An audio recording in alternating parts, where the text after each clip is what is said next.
أعوذ بالله من الشيطان الرجيم. بسم الله الرحمن الرحيم. الحمد لله رب العالمين والعاقبة للمتقين والصلاة والسلام على رسوله محمد وعلى آله وأصحابه أجمعين. أما بعد. السلام عليكم ورحمة الله وبركاته. Allah subhanahu va taolaning go'zal ismlari, oliy sifatlari bilan bugungi shanba kungi darsligimizni Allohning roziligi uchun o'tilayotgan, Allohning huzurida qabul maqbul qilingan darslar qatorida qilishini Allohdan so'raymiz.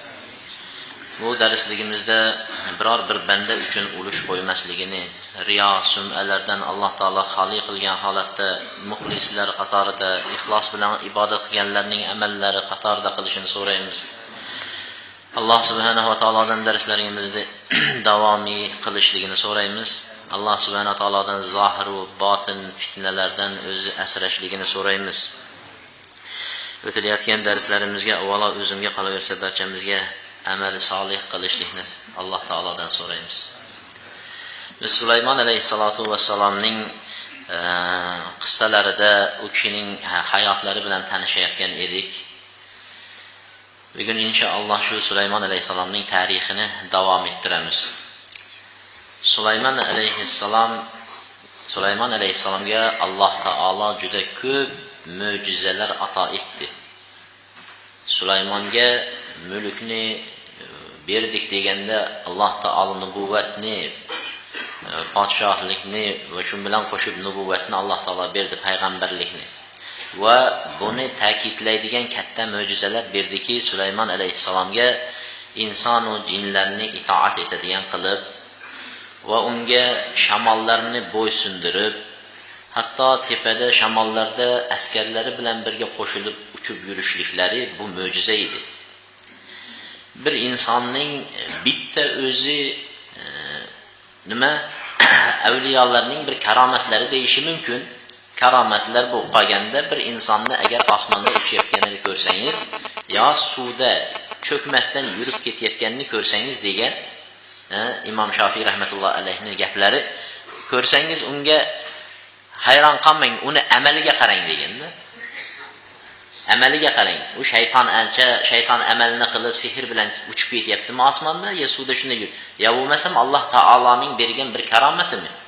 Agar karomat bo'lgan taqdirda ham u bitta o'zi qila olishi mumkin, lekin ko'pchilik bilan uchishi mumkin emas. Ammo Sulaymon alayhisalomniki karomat u avliyolarga berilsa, Sulaymon alayhisalomga mo'jiza berilgan edi.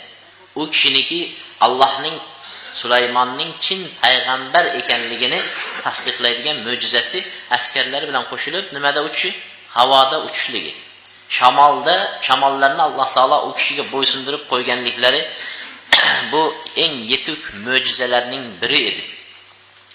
Undan tashqari Sulaymon alayhisalomga nimalar berildi? Sulaymon alayhisalomga qushlarning, hayvonlarning, maxluqlarning tillarini tushunishlik mo'jizasi berildi. Mana shunday katta bir mo'jizalar Sulaymon alayhisalomga berilgan edi. Sulaymon alayhisalom katta askarlari bilan bir joyga ketayotgan vaqtida chumalilardan biri turib, "Ey chumalilarning jamoasi, maskaninglarga kiringlar, uyanglarga, ininglarga kiringlar. Sulaymon va uning askarlari sizlarni sezmasdan, bilmasdan bosib qo'ymasin" degan gapni aytgan joyiga kelgan edi. Shunday deganda Sulaymon alayhisalom fatabassama dohika, Sulaymon alayhisalom tabassum qildi, kuldi. Sulaymon alayhisalom chumalani gapini eshitdi-da, tushundida, shundan tabassum qilib kuldi. Robbi awzi'ni an ashkura ni'mataka allati an'amta alayya wa ala waliday. Demak bu katta ne'mat, bir chumalini tilini Alloh taolo bildirganligi ne'mat. Sulaymon alayhisalom har bir ne'matda berilgan ne'matlarga shukr qilardi. Bu ham bir ne'mat, Alloh taoloning bergan ne'mati. Sulaymon alayhisalom shukrini, "Ey Alloh" dedi. "Ey Rabbim" dedi. "Menga va ota-onamga sen in'om etgan ne'matni shukrini ado etishlikka o'zing menga tavfiq berchi, o'zing ilhomlantirchi, o'zing hidoyat qilchi, o'zing arshidni, shunga meni irshod qilib qo'ychi" dedi. "Shunga yo'llachi meni" dedi. Demak bir ne'matni shukrini ado etish ham Alloh taoloning nimasi bilan bo'lar ekan? Tavfiqi bilan bo'lar ekan. alhamdulillah deb aytishlik Allohning tavfiqi bilan bo'lar ekan. Shukrul ilahi ni'matun mujibatun li shukrihi deydi. Ilohga, Allohga shukr qilishlik, alhamdulillah deyishlik, ikkinchi marta yana alhamdulillah aytishni vojib qilib qo'yadi degan ekan. Nima uchun desa, birinchi alhamdu deb aytishlik, alhamdulillah deyishlik Allohning tavfiqi bilan bo'lgandan keyin, Allohning marhamati bilan bo'lgandan keyin, Allohning fazli bilan bo'lgandan keyin, ya Alloh, endi o'zingning fazling, yana bunga ham shukr qilish vojib bo'lib qolar ekanda.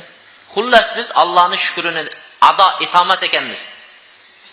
Alloh taoloning shukrini. Shuning uchun har vaqt biz qaysi ne'matda ko'radigan bo'lsak, Alloh o'zing mana shu ne'matni shukrini ado etishni menga o'zing tavfiqini berchi deyish kerak ekan. Qancha vaqtlarda esimizdan chiqib ketadi. Suvni ichamizda ketaveramiz. Chanqaqab boramizda, shunday suvni ichamizda, maza qildim deb ketamiz. Yo'q, alhamdulillah. Alhamdulillah deyishlikni unutib qo'yamiz. Nimaga? Tavfiq bermadi Alloh taolo shu yerda. Bir bandadan Alloh taolo rozi bo'ladi deydi. Allohning roziligini topish oson narsa emas. Alloh taolo bir bandadan rozi bo'lsa, Qur'onda Alloh subhanahu va taolo radhiyallohu anhum va radu anhu, ulardan Alloh rozi bo'ldi deb maqtadi sahobiylarni. U maqtaldi. Demak, rozi bo'lganlar Qur'onda zikr qilindi. Xullas, Allohni rozi qilishlik juda bir hamma amalimizda Alloh rozi bo'lsin deb qo'yapmiz. Qarang endi, bir banda suvni ichsa-da alhamdulillah desa Alloh taolo rozi bo'ladi dedi. Bir qultum suvga, bir taom yeb turib, ichib yeb alhamdulillah desa Alloh taolo shu bandadan rozi bo'ladi. Hamdni, shukrni ado qilishlik Allohning tavfiqi bilan bo'lar ekan. Sulaymon alayhisalom haligi chumalini aytgan gapini eshitgandan keyin, tushunganidan keyin aytdiki, "Ya Alloh, shunaqa ne'matni berding, shuni nimasini, shukrini ado etishga o'zing tavfiq bergin" deb Sulaymon alayhisalom nima qildi? Duo qildilar. Endi va an amala solihan tardah, ne'matlar berilgandan keyin bir insonga, hammaga Alloh taolo har xil ne'mat beradi. Birovga sog'likni beradi. Sog', tanangiz sog'. Eng katta ne'mat mana shu. Ni'matani maghbunun fihima kathirun minan nas deydi. Ikkita ne'mat bor deydi. Ko'p odam bunda g'abin deydi, aldanadi. Bu ne'matni aldanib qolgan, bilmaydi bu ne'matni. Bozorga chiqdingizda, bozorda misol uchun $5000 mashina olmoqchisiz. $5000 mashina o'zi, shu mashina. Lekin sizga egasi aldadida, bu mashinalar hozir $15000 qimmatlab ketgan degan edi. "Ya" deb hayron bo'lib turgan edingiz. Mayli, senga $10000 aloqa deb haligini sizga sotib yubordi. Keyin mashinani olsangiz $10000 emas, u mashinangiz 5000 ga ham ketmaydigan mashina ekan. Ana shu yerda g'abin, mag'bun bo'ldingiz siz. Aldandingizda. Hadisda mag'bun degan so'z shunaqa. Ikkita ne'mat bor. Odamlar shunaqa katta aldanishda aldanib qoladi. Ikkita ne'mat. Uning bittasi sog'lik ne'mati deyapti-da. Sog'imiz, tanamiz joyida, hamma narsa joyida turibdi, lekin nima qilyapmiz? Foydalana olmayapmiz. Ibodatni ko'paytira olmayapmiz. Allohning shukrini ado qila olmayapmiz. Biz faqat miyamizga bitta narsa o'rnashtirib qo'yilgan.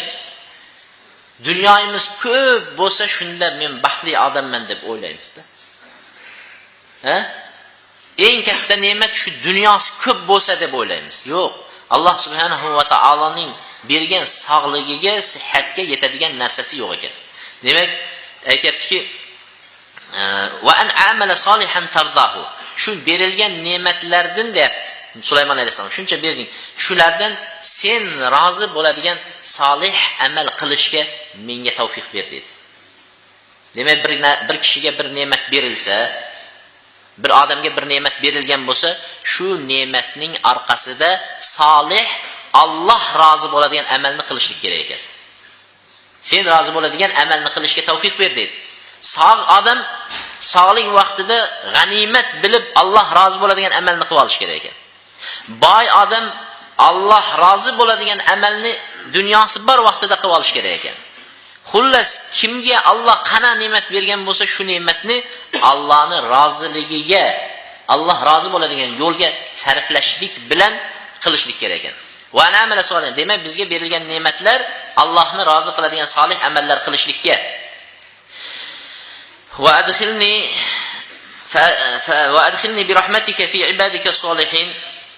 Sulaymon alayhisalom duosini oxirida aytdiki, ya Alloh, meni solih bandalaring qatorida rahmating bilan, o'zingning rahmating bilan solih bandalar qatorida meni kirgizchi dedi. Qiyomat kuni solihlar bilan turishlik ham Allohning rahmati bilan bo'lar ekan. Qiyomatda jannatga kirishligimiz ham Allohning fazli, karami, rahmati bilan bo'lar ekan. Qilayotgan amallarimiz ular sabab, lekin bu hech bir banda jannatga amali bilan kira olmaydi. Faqat Alloh taoloning fazli, rahmati bilan kiradi deydi. Hatto jannat ham Allohning fazli, rahmati, karami bilan. Ammo bu amallarimizni Allohning rozi bo'lishligi uchun.